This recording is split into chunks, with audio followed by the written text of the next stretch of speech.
स्वागत है आपका न्यूज 18 JKLH में। मैं हूं विशाल और आप देख रहे हैं JKLH प्राइम डिबेट।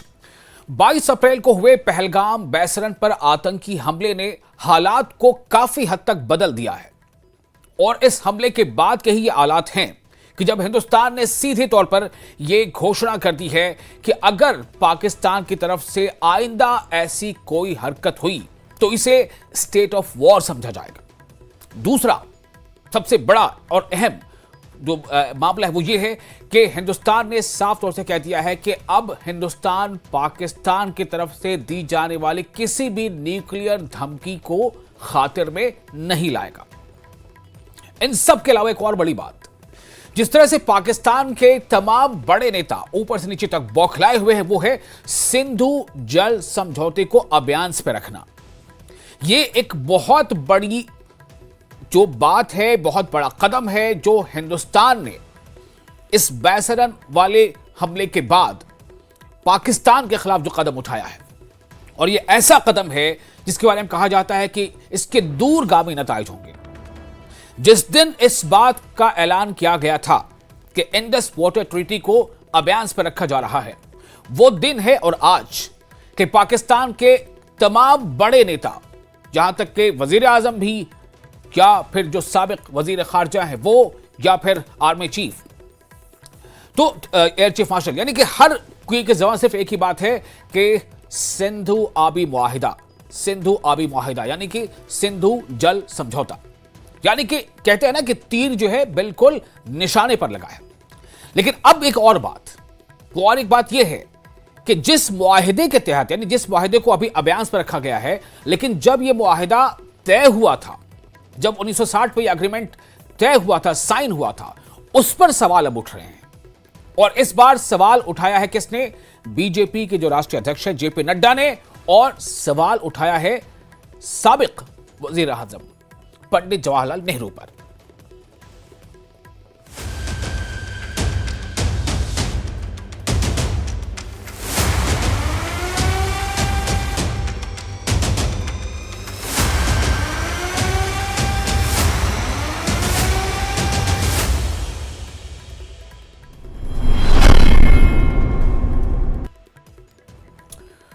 तो दरअसल ये मुद्दा बीच बीच में उठता रहा है। कई बार कई लीडरों ने कई मुद्दों को लेकर के ये बात सामने लाई है, जिसमें यह कहा गया है कि साबिका हुकूमतों की, साबिका वज़ीर आज़म की या किसी की गलती रही है।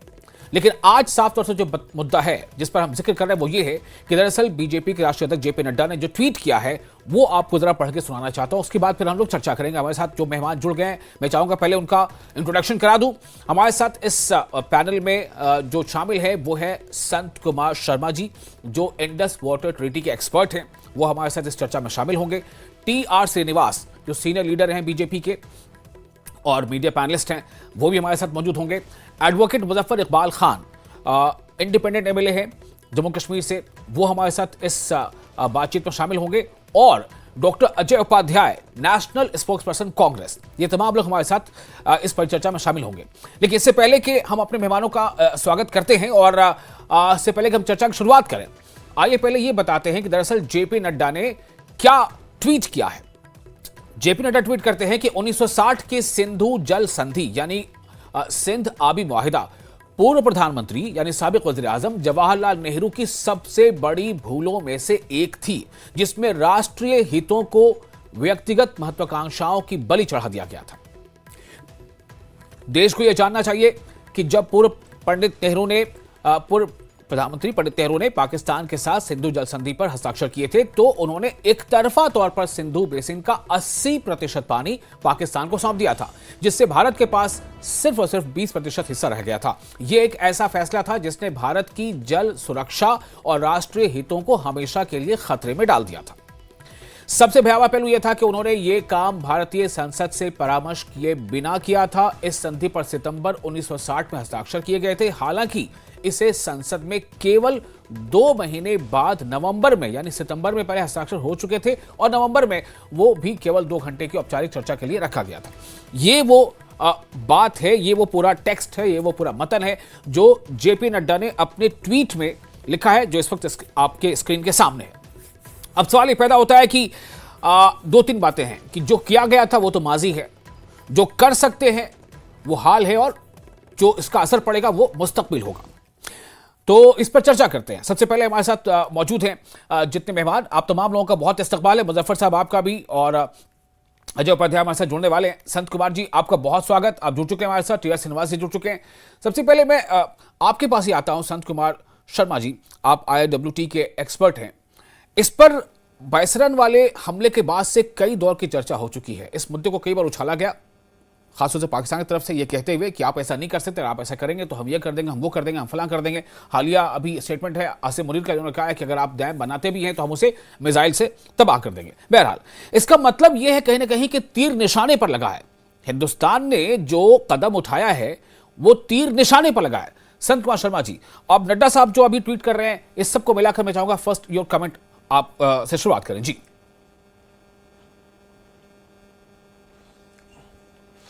देखिए, इसमें जो है ना, नड्डा साहब ने जो कहा वो कहीं भी गलत नहीं है। ये एक 1960 में तो ये ट्रीटी साइन की गई थी, और 1961 में जो एनडी गुलाटी थे, हमारे जो निरंजन दास गुलाटी, जो हमारे चीफ नेगोशिएटर थे इस ट्रीटी के, वो अपनी जब उनकी नौकरी खत्म हुई और वो लास्ट दिन था उनका ऑफिस में, तो वो उस दिन नेहरू जी से मिलने गए, और नेहरू जी से जब मिले तो नेहरू जी रिकॉर्ड में है, उन्होंने अपनी किताब है उनकी इंडस वाटर ट्रीटी के ऊपर, अगर कोई सबसे अच्छी भारतीय पर्सपेक्टिव से, इंडियन पर्सपेक्टिव से किताब है तो एनडी गुलाटी साहब की है। और उन्होंने अपनी किताब में इसका जिक्र किया है कि नेहरू जी ने उस दिन कहा कि हमने गलती की है और हमने बहुत ज्यादा पाकिस्तान को बहुत सी कंसेशंस दे दी हैं। तो नेहरू जी तो अपने जिंदे रहते ही ये मान चुके थे कि ये उनसे बहुत बड़ी गलती हुई है।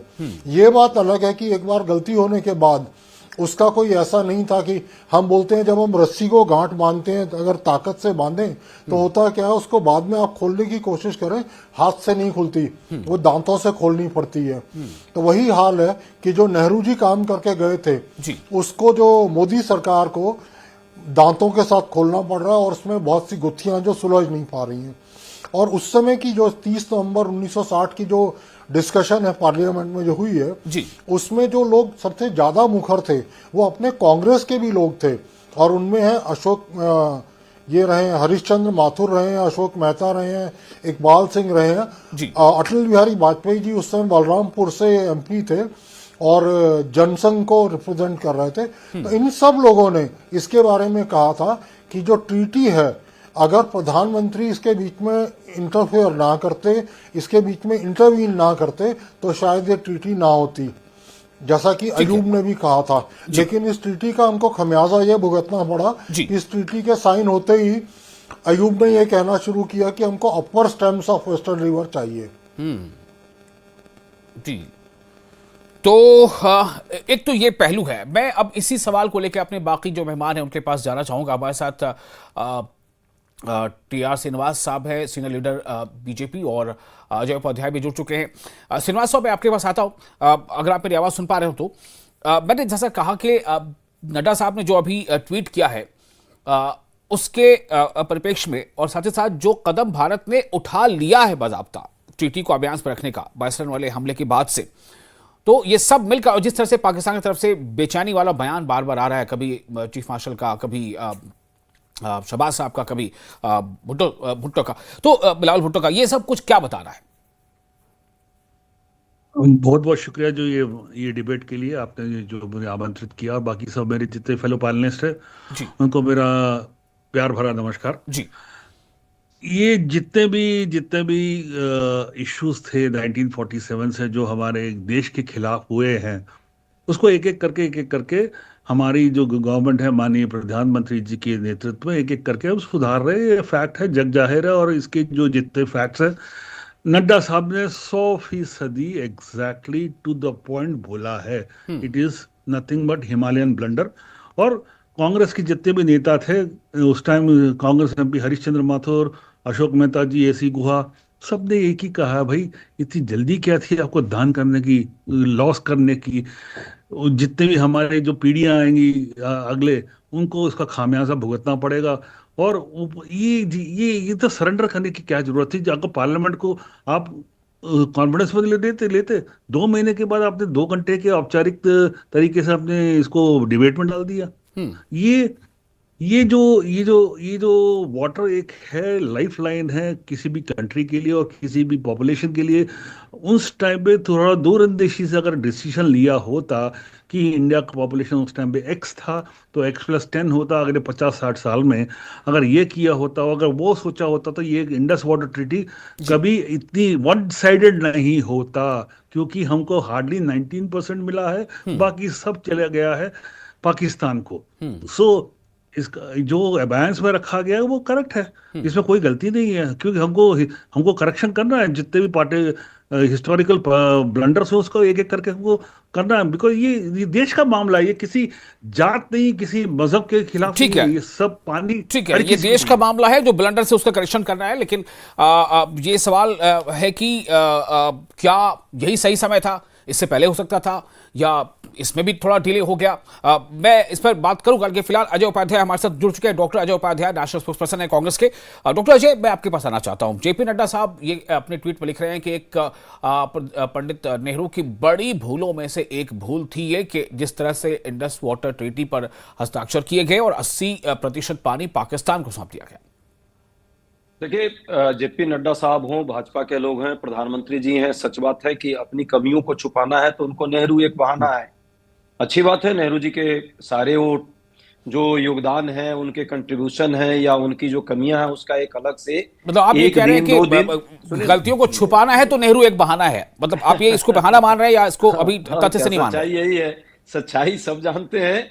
जब जब मोदी जी किसी कारण से फेलियर होते हैं, सफल होते हैं, तो उनको नेहरू के पीछे छुपने की जरूरत पड़ती है। मैं कहता हूं भाई, नेहरू जी पर यदि इतना प्रेम आपको है, उनकी नीतियों और उनके जो कार्य हैं उसकी सफलता पर कोई चर्चा करनी है तब के संदर्भ में, तो एक आध महीने का लगातार एक डिबेट करा लीजिए और एक डिस्कशन करा लीजिए प्रधानमंत्री जी और उनके सारे साथी, और उसके बाद जो है आज आपको जो करना है उस पर आइए। इतिहास पे पीछे जाना जरूर चाहिए, लेकिन इतिहास के उन चीजों को लेकर के हमें आना चाहिए जिससे जीवन में आगे बढ़ने का रास्ता निकले।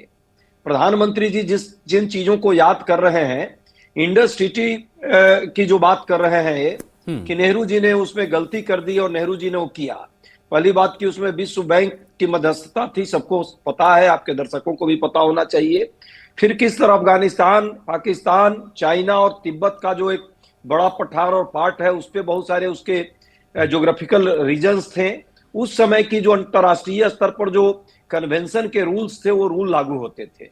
जहां तक बात है पुलवामा अभी के अटैक के बाद जिस संधि को रद्द किया गया है जी, हम सबको पता है कि इस तरह की पुलवामा नहीं, मेरे ख्याल से पहलगाम जी।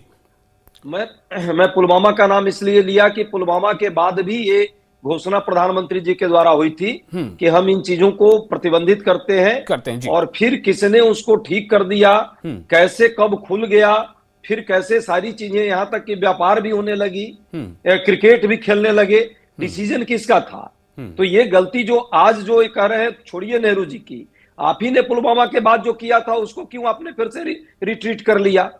आपको अपने ही शासनकाल की बात मैं कर रहा हूं, दूसरे की तो बाद में आप देखेंगे। आपने ऐसी परिस्थिति क्यों पैदा कर दी कि फिर से पुलवामा के बाद पहलगाम की घटना हमारे देश के अंदर हुई है? सिक्योरिटी लैप्सेस क्यों हुए? मुझे लगता है कि इस प्रश्न का उत्तर, इसका जवाब संत शर्मा जी से एक बार लेना चाहिए मुझे। संत कुमार शर्मा जी, ये जो उन्होंने यहां पर भी बात की है, क्या कुछ और उसके पीछे कुछ कारण था, कुछ और वर्कआउट करना था, होमवर्क करना रह गया था? क्यों पुलवामा के बाद एक स्टेप, लेकिन फिर अब जाकर के बायसरान यानी पहलगाम के वाले मामले के बाद इस पर ज्यादा जोर है सरकार का?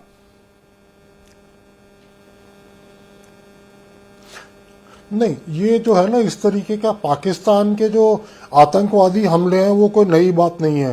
2012 में नरेंद्र मोदी सरकार नहीं थी और उस वक्त जो है 2012 में 27 अगस्त 2012 को अडीपुरा में अटैक हुआ था। उस वक्त बुल्डर लेक की डीसिल्टिंग हो रही थी। तो इस तरीके के हमले जो है पहले भी हुए 2008 में क्या हुआ था, बॉम्बे में जो कुछ हुआ। तो ये जो अजय जी बात बोल रहे हैं, ये बड़ी मतलब आप ट्रैक से हट के जाने की कोशिश कर रहे हैं। अगर अजय जी को ये लगता है, अजय जी, आप संत कुमार को जानते होंगे, IWT के एक्सपर्ट हैं, आप सीधा उनसे सवाल कर सकते हैं जी। पाकिस्तान को दिया, मैं जानता हूं, इनके पुराने विश्लेषण को भी देखता हूं। अगर आप पाकिस्तान अच्छा है, को ईश्वर पानी इनको देना और ठीक प्रगति समझते दे हैं और कि बड़े लेवल 80% पर जाए, पानी देना उनको ठीक है, भाजपा का और कुछ लाभ इनको 20% शासन आपका का हिस्सा मिले, बनता है, और तो भाजपा धन्य है के हम पक्ष लोग। में माहौल बनाने में पूरा प्रयास करते हैं और करना भी चाहिए इनको। नहीं, इनका एक्सपर्ट का काम, अरे कितना एक्सपर्ट वो हैं मैं जानता हूं, लेकिन वो एक्सपर्ट के साथ भाजपा के भी एक्सपर्ट हैं। भाजपा और सत्ता के साथ रहने वाले भी एक एक्सपर्ट होते हैं।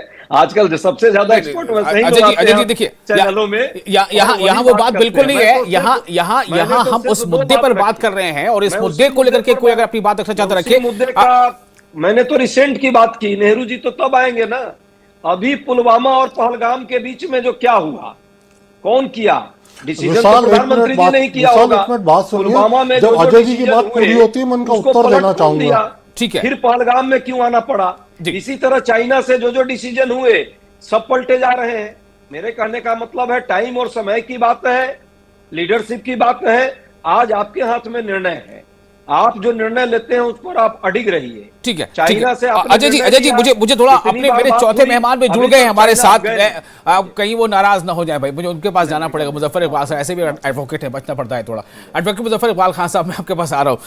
जो अभी बातचीत हो रही है, मैं देखिए एनसी के तो खुद जो आपके बड़े लीडर थे, मैंने आपसे मतलब जब आप पहले वहां थे, आप तो आप इंडिपेंडेंट है, लेकिन एनसी के फारूक अब्दुल्ला साहब, उमर अब्दुल्ला साहब, वो तो लगातार कहते रहे कि गलती थी, जम्मू कश्मीर के हक में फैसला नहीं था। बट मैं आपसे जानना चाहता हूं थोड़ा, उसके बाद मैं बाकी से रिएक्शन लूंगा। संत साहब, मैं आपके पास आ रहा हूं, एक छोटा रिएक्शन मुजफ्फर साहब से। मुजफ्फर साहब, माजी, हाल, मुस्तकबिल। वसंत साहब, इसमें शक नहीं कि सबसे ज्यादा नुकसान इंडस वाटर ट्रीटी का अगर हुआ है तो वो जम्मू कश्मीर के लोगों को हुआ है। जी। इस ट्रीटी के तहत जो 1960 में हुई, 3 रिवर्स जो थे, सतलज, व्यास और एक रिवर, और उसका कंट्रोल जो था वो हमारे मुल्क को दिया गया। और जम्मू कश्मीर के जो 3 रिवर्स थे, इन पर इसका पानी जो था वो पाकिस्तान को दिया गया। जो पानी हमारा हक बनता था जम्मू कश्मीर के लोगों का, और इसमें कोई दो राय नहीं कि पानी हमारा, दरिया हमारे, लेकिन हमें उसकी कोई रॉयल्टी, कोई उसका, हमें उसका बेनिफिट तक नहीं हुआ। नुकसान हुआ है, इसमें शक नहीं कि बाकी दीगर मुल्क के लोगों को भी नुकसान हुआ होगा।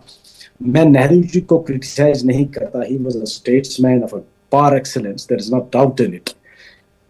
बहुत बड़े स्टेट्समैन थे, एक इंटरनेशनल लीडर थे वो। अब किन हालात में उन्होंने इंटरनेशनल, मेरे ख्याल में उसमें इंटरनेशनल कम्युनिटीज इन्वॉल्व थी। जब ये कराची में ये ट्रीटी हुई है, तो उन्होंने क्या सोच के किया, हम तो उनकी विजडम को नहीं मैं चैलेंज करता, लेकिन लास्ट जो है वो जम्मू कश्मीर के लोगों को हुआ है। There was a need to review it, and there is nobody can stop the present government from reviewing this treaty. और आपने रिव्यू किया, उसको सस्पेंड कर दिया, मसला खत्म हो गया। But now stick to the stand. हम तो ये कहेंगे कि आपने जो फैसला लिया है 22 के बाद, जो पहलगाम का वाक़ा हुआ है, उसके बाद आपने जो फैसला लिया है, stick to it, stick to your gun, don't now allow this water to flow to the Pakistan. ये जम्मू कश्मीर के लोगों का और दीगर हमारे मुल्क के लोगों का हक बनता है इस पानी पे। हमारे यहाँ से दरिया जाते हैं, हम तो चाहते हैं, हम तो शुरू से कहते रहे कि इंडस वाटर ट्रीटी जो है उसका लाश हमें बर्पा नहीं हुआ। जम्मू कश्मीर के लोगों को कम से कम उसका लाश बर्पा करना चाहिए था, सरकार को नहीं किया उन्होंने जी। तो हम तो शुरू से हमारा स्टैंड ये है। ये तो आज इन्होंने सस्पेंड की है। हम जम्मू कश्मीर के तमाम लोगों का ये शुरू से ये स्टैंड था कि Indus water treaty is against the interest of the people of Jammu and Kashmir जी। ठीक है, चलिए ये एक बात क्लियर हो गई। यहाँ पर अब मैं जरा अपनी बातचीत को आगे बढ़ाता हूँ। काफी देर से इशारा कर रहे थे बहुत ही संयम के साथ हमारे टीआर श्रीनिवास साहब। श्रीनिवास साहब, आप कुछ कहना चाह रहे हैं, इसमें आप जोड़ना चाहते हैं जी? बड़े हंसी की बात आती है कि जो भी कोई सच, अगर सच बाहर निकलता है, कोई भी सच बोलने की कोशिश करता है और ये कांग्रेस के खिलाफ हो, तो हमारे जितने भी माननीय प्रवक्ता जो हमारे दोस्त काबिल दोस्त इधर बैठे हैं उनको बीजेपी का लेबल लगा देते हैं, क्योंकि अजय साहब बड़े विद्वान हैं, मैं इनके साथ बहुत सारे न्यूज18 के डिबेट में बैठ चुका हूं और मैं जानता भी हूं इनके इंटेलेक्ट, मगर फैक्ट रहता है, क्योंकि ये कितने जनरेशन कितने लोगों को इफेक्ट किया, कितने स्टेट्स को इफेक्ट किया है।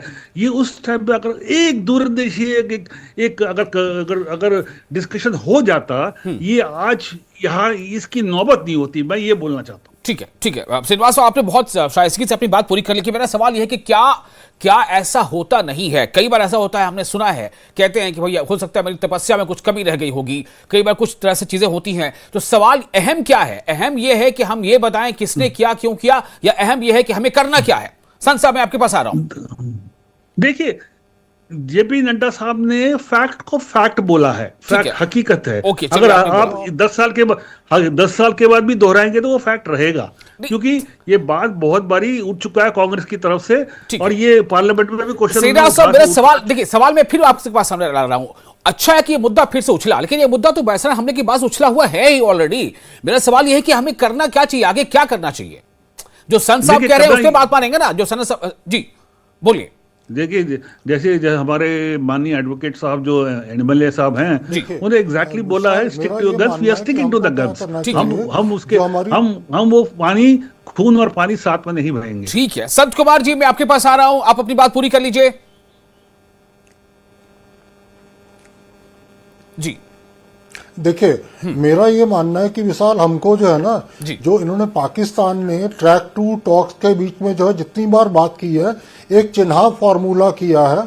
चिन्हाव फार्मूला में उनका ये मानना है कि अगर भारत के साथ कभी शांति स्थापित होगी तो उसके लिए भारत को पूरा का पूरा कश्मीर उनको देना होगा, लेकिन कश्मीर नहीं, जम्मू प्रांत का भी अखनूर तक का हिस्सा, और अखनूर से कुछ और अखनूर से पूर्व का कुछ हिस्सा उनको देना होगा, ताकि चिन्हाव भी पाकिस्तान का हो जाए। तो ये जो बात है, इसको उलट देना चाहिए। अब जो आप बोल रहे हैं ना, मुस्तकबिल में क्या करना चाहिए, आगे क्या करना चाहिए, जो अजय जी जिस बात को नहीं मान पा रहे, वो ये है कि उनकी तरफ से जो ट्रीटी हुई थी उसमें 80% पानी पाकिस्तान को मिला था, 20% पानी हमको मिला था। मेरा ये मानना है, धीमे धीमे हमको बराबरी की तरफ अगर ना भी बढ़ पाए तो हमको 20 से 40% की तरफ बढ़ना चाहिए, और पाकिस्तान के पास सिर्फ 60% पानी जाने देना चाहिए।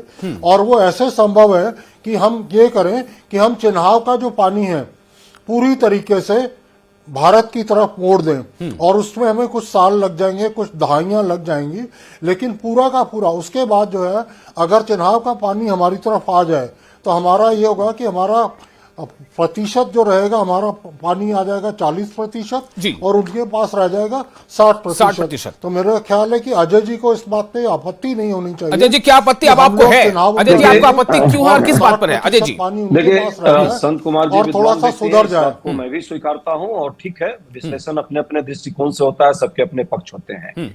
सच्चाई और व्यवहारिक पक्ष यदि आप देखें, मैं ये सिर्फ कांग्रेस के प्रवक्ता के नाते नहीं कर रहा हूं, मैं भी पढ़ने लिखने वाला व्यक्ति हूं। इस बात को आपको भी स्वीकारना है कि जो वहां का ज्योग्राफिकल सिचुएशन है, उसमें आप यहाँ चैनल पर मैं बैठ करके जितनी बकैती मैं कहता हूं, अपने आप को कह रहा हूं, कर लूं, चाहे थेथरलई कर लूं या सच्चाई बोल लूं, सच्चाई यही है कि वो पानी के फ्लो को आप रोकने के लिए बहुत आपको प्रयास और बहुत सारे धन और बहुत सारी व्यवस्था करनी है। ये आसानी से इतने कम समय में नहीं होगा, घोषणा कर देना अपनी बात है। अभी भी सिंधु का पानी कहां जा रहा है, यहाँ सभी लोग जानते हैं। घोषणा आपने कर दिया कि हम रोक देंगे, रोक दिया, कहीं कुछ न रुका है न रोक दिया है किसी ने। वो पानी भाई प्रकृति का वैसा वहां का स्ट्रक्चर है, उसके लिए आपको बड़े लेवल पर इन्वेस्टमेंट करना होगा। जिस समय ये सारी चीजें हो रही थी, वर्ल्ड बैंक क्यों इंटरफेयर कर रहा था? वर्ल्ड बैंक का एक बड़ा इन्वेस्टमेंट था हमारे यहाँ। नेहरू जी को पता था कि वो उस संधि के तहत यदि हम जल को रोकना भी चाहे तो नहीं रुकेगा, उसके बनिस्पत हमें जो इन्वेस्टमेंट मिल रहा है उससे देश के अन्य भागों का विकास करें, भाखड़ा नांगल डैम बनाए, ऐसे बहुत सारे काम उन्होंने किए हैं। तो जो संत कुमार जी कह रहे हैं, आप इत्तेफाक रखते हैं, लेकिन आज की परिस्थिति में आज के हिसाब से व्यवहारिक निर्णय होना चाहिए। समय काल परिस्थिति के हिसाब से नेता निर्णय लेता है, मैं ये मानता हूँ। ठीक है, चलिए, आप कुछ ऐड करना चाहेंगे श्रीनिवास साहब? जल्दी से, समय बहुत कम है। मैं अजय, डॉक्टर अजय साहब को बहुत सुन रहा था मैं, बड़े इंटरेस्टिंग से। मैं एक ही सवाल पूछना चाहता था कि ये उन्होंने बहुत अच्छे ऐसा कर लेना चाहिए, ऐसा होगा, ऐसा इशू होगा, ऐसा कॉस्ट इन्वॉल्व होगा, मगर मैं यही कहना चाहता, अगर फिर से वही रिपीट करता हूँ, कांग्रेस की सरकारें रही थी उसके बाद, आपको भी एटलीस्ट उस टाइम अगर कुछ सोचते, थोड़ा बहुत सर वो माजी है, मैंने पहले भी कहा हमें आगे बढ़ना है ना। नहीं नहीं नहीं नहीं, हमें आगे बढ़ना है ना, हमें आगे बढ़ना है ना, वो आगे बढ़ना। अभी आप अभी संत कुमार शर्मा जी ने क्या कहा, अभी संत कुमार शर्मा जी ने क्या कहा कि हमें क्या हमारे पास मुस्तकबिल में लाए हैं, अमल हो सकता है, हमारी स्ट्रेटेजी क्या होनी चाहिए, क्या हो सकता है, हमें आगे बढ़ना है ना। करेक्शन कर रहे हैं, वाटर को डाइवर्ट करेंगे और उसमें हाइड्रो इलेक्ट्रिक पावर स्टेशंस बनेंगे। जी चलिए, बहुत शुक्रिया आप तमाम मेहमानों का। बहुत ही खास और हसास ये मुद्दा है और इस पर बहुत कम समय में आपने अपनी बात रखी, आपने वक्त निकाला और हमारे जो नाजरीन है, हमारे दर्शक, वो इस कार्यक्रम से जुड़े हैं। आपका बहुत शुक्रिया। आप देख रहे थे न्यूज़ 18 JKLH प्राइम डिबेट। इसका वक्त थोड़ा तब्दील हो गया है, पहले 8 बजे हुआ करता था, अब 6 बजे आप देख पाएंगे। शुक्रिया।